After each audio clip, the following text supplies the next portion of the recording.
Mars change.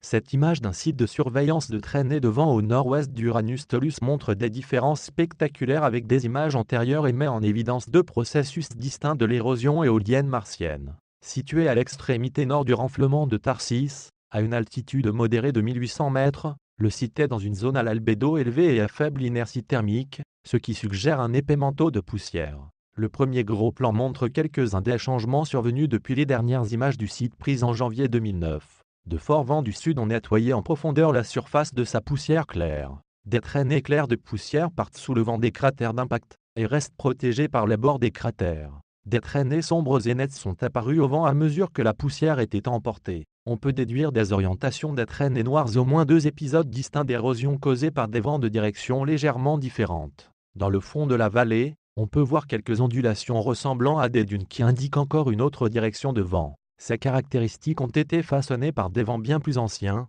probablement orientés par la topographie des lieux. Le deuxième gros plan montre le second processus d'érosion, la trace de tourbillons de poussière traversant la surface fraîchement nettoyée, juste au sud du premier gros plan. Ce qui rend cette trace intéressante, c'est qu'elles sont brillantes. La plupart des traces de tourbillons de poussière sur Mars sont sombres et se forment quand un tourbillon soulève la poussière claire de la surface en découvrant un substrat plus sombre. Ces traces n'étaient pas visibles dans les images antérieures d'I-RAISE, pas plus que dans une image précédente prise en janvier 2007.